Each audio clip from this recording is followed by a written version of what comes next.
खबर बेतिया से है, जहां पर बिहार विधानसभा चुनाव का बिगुल बजने वाला है। संभावित प्रत्याशी अभी से ही मतदाताओं को अपने पक्ष में करने में लगे हुए हैं। नौतन से जनसुराज की संभावित प्रत्याशी डॉक्टर वर्षा उपाध्याय ने लोगों को अपने पक्ष में समर्थन मांगा। नौतन विधानसभा से जनसुराज की भावी प्रत्याशी और मनोचिकित्सक एक नई सोच के साथ मतदाताओं से अपील कर रही है कि नौतन के लौकरिया पंचायत में जनसंपर्क के दौरान उनसे हुई बातचीत के दौरान उन्होंने बताया कि मैं राजनीति में आना नहीं चाहती थी, लेकिन प्रशांत किशोर की बिहार बदलाव की सोच ने मुझे आने पर मजबूर कर दिया।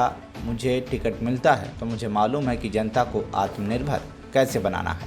किसके हाथ में जाने वाला है तो वो सुनने आए, तो मुझे बहुत अच्छा लगा कि बच्चे भी आए, क्योंकि मैं बच्चों से बहुत जल्दी कनेक्ट कर लेती हूँ। उन लोगों से जुड़ाव मेरा बचपन से ही है कि छोटे बच्चों से और बुजुर्ग से मेरा जुड़ाव बहुत जल्दी हो जाता है।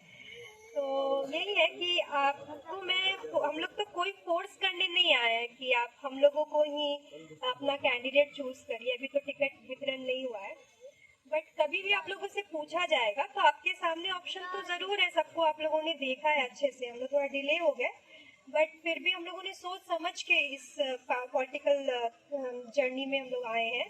पहले हम लोग नहीं चाहते थे कि पॉलिटिक्स को ज्वाइन करें। हम लोग का परिवार, हम लोग केवल सेवा किए हैं स्कूल के माध्यम से हो। पापा जी अपना पुलिस डिपार्टमेंट में थे, तो वो जिस तरीके से अपने स्तर से सेवा कर सकते थे, तो उन्होंने अपना अपना क्षेत्र में, भैया भी हैं, तो हम लोग सब सेवा कर रहे हैं।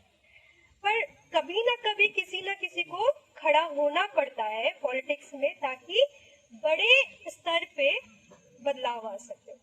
तो वही बदलाव का पहल हम लोगों को जन स्वराज पार्टी के जरिए हम लोग को दिखाई दी कि मतलब एक उम्मीद जगा, क्योंकि पहले हम लोग ना उम्मीद खो दिए थे कि कुछ हो सकता है, अपने बच्चों को अच्छा शिक्षा मिल सकता है। हम लोगों के कितने सारे भाई बंधु जो हैं वो हम लोग का घर में नहीं रहते हैं, वो बाहर कमाने जाते हैं, कुछ पैसे के लिए जाते हैं अपने परिवार को छोड़कर, और वहाँ पे कितना पैसा कमाते हैं। ज्यादातर तो सर्वाइवल में ही निकल जाता है, खर्चा इतना ज्यादा है सिटीज का, शहर का, तो बचाव नहीं, बचत नहीं हो पाता है।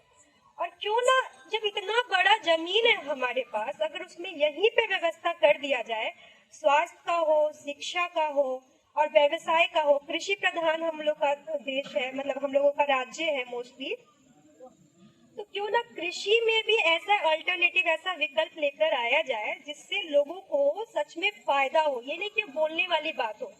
हर में इलेक्शन में आते हैं और लोग बोलते हैं हम ये करेंगे वो करेंगे, बट कई बार हम लोगों को देखते हैं कि 5 साल तक सरकार कुछ की नहीं, फिर दूसरा आता है, फिर सपने दिखाते हैं हम लोगों को, बड़े बड़े सपने दिखाते हैं, और तो ठग की तरह हम लोगों को ठगने आते हैं।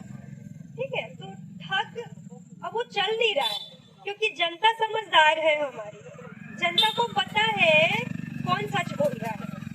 हमको पता है कि आप लोग बहुत समझदार है। पता है क्या हुआ हम लोग के साथ? हम लोग को ना विकल्प अच्छा नहीं मिला। जो आया हम लोग को लगा चलो इससे अच्छा तो है, तो इसलिए हम उसको वोट दे देते हैं। मोदी सरकार पे हम लोग को बड़ा भरोसा था कि वो आएंगे, बिहार में गठबंधन होगा तो कुछ अच्छा होगा। हम लोग भी उसी में से थे, हम लोगों ने भी उसी का चुनाव किया। तो लोकसभा का चुनाव हो गया है, लेकिन जो डेवलपमेंट गुजरात में, अन्य राज्यों में मोदी सरकार की अध्यक्षता में है, क्या वही विकास हमारे बिहार में है? आप लोग खुद बताइए, नहीं है ना।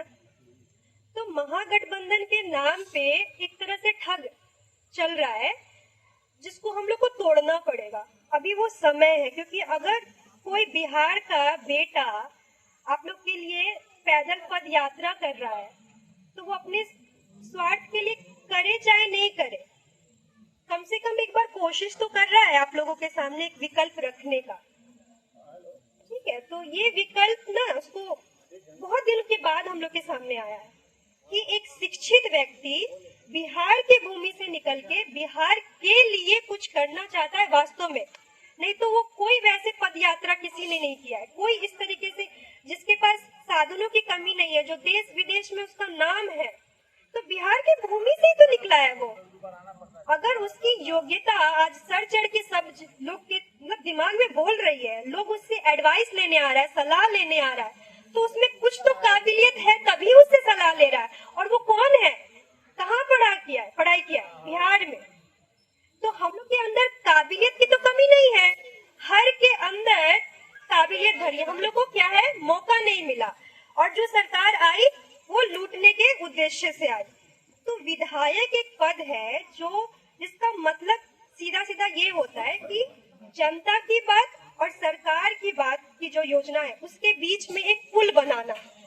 बीच में ये जो पुल जो बनाने वाले होते हैं वो सारा अपने परिवार के लिए अपने लिए खर्चा कर देते हैं, है ना, अपने लिए स्वार्थ में, और सबका तो भांडा फूट जाता है एक दिन। तो आखिर ये सब करके लोगों के सामने कैसे मुंह उठा के जाते हैं, मुझे ये समझ में नहीं आता। कैसे मुंह उठा के चले जाते हैं कि फिर से हमको वोट दीजिएगा।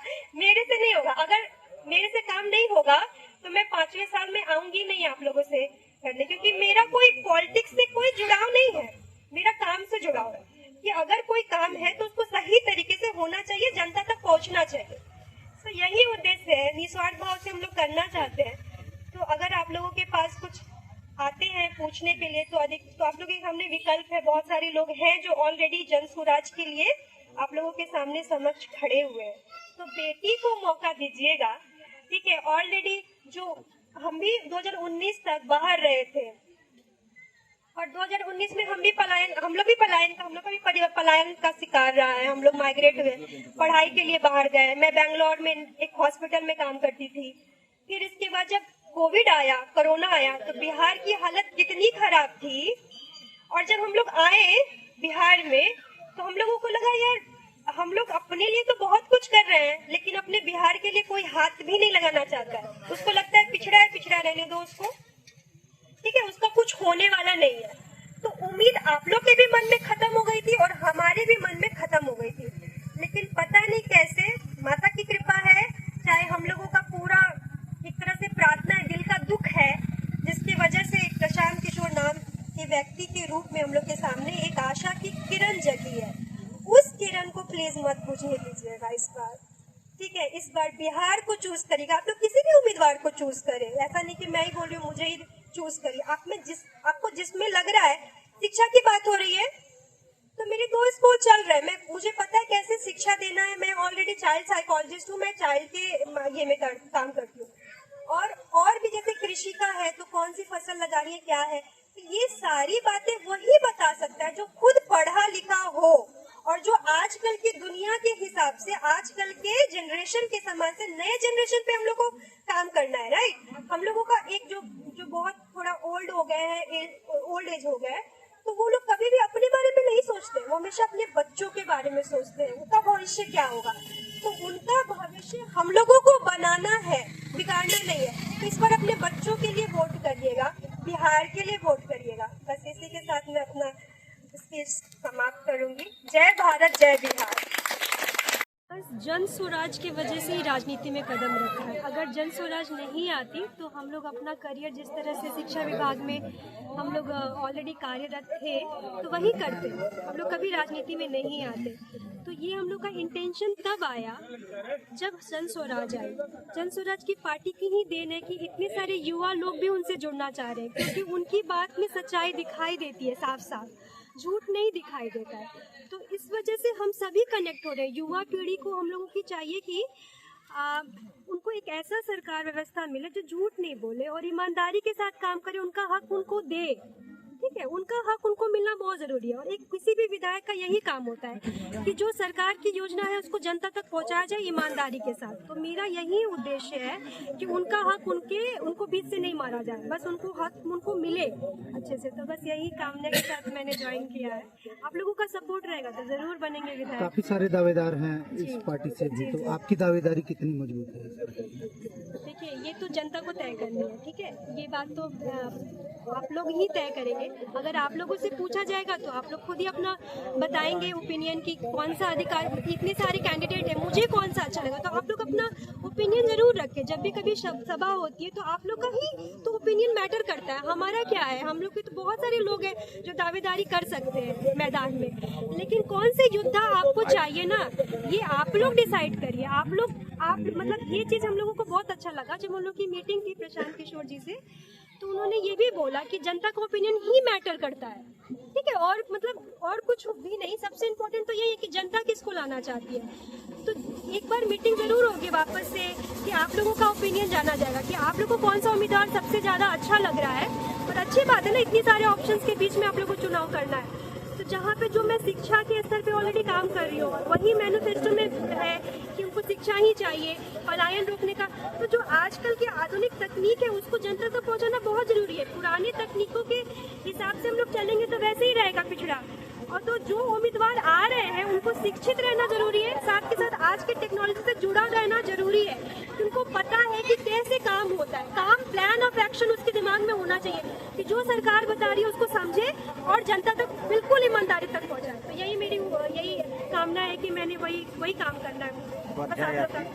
Thank you. अरे तो स्क्रिप्ट में लिखा है। तो हमने तो पहले भाषण में भी कहा है कि 7 संभावित प्रत्याशी, जिसमें सक्रिय तो अब तो वर्षा से आज हमारी मिलन हो रही है। आज 3 सालों से सक्रिय तो हमारे साथ हमारे 2, 3, 4 ही रहे हुए हैं। तो हमने तो बहुत पहले लिखकर भी हमने दिया है कि चितरंजन एक डिफेंस संस्कार से पला हुआ लड़का था, हमने उसके हक हित में लिख चुका है। लेकिन फिर भी वर्षा बेटी है, अब प्रशांत जी से सिंबल लेके आवे तो प्रशांत जी की बस की बात है। हमारे लिए तो हमने सबों को अपना परिवार माना है। हम कहें कि एक जन सुराज के सिपाही की हैसियत से या प्रखंड अध्यक्ष की हैसियत से प्रशांत किशोर जी जिसे सिंबल देके भेजेंगे, हम उनके झंडा के नीचे बिगुल बजाएंगे। तो हमारे लिए चाहे वर्षा आवे, चाहे चितरंजन आवे, प्रियरंजन आवे, संतोष आवे, बंधुनाथ दुबे आवे, जवाहर प्रसाद मुखिया आवे या नंद किशोर कुशवाहा आवे। बेतिया से जय किशोर शर्मा की रिपोर्ट, TV1 इंडिया न्यूज।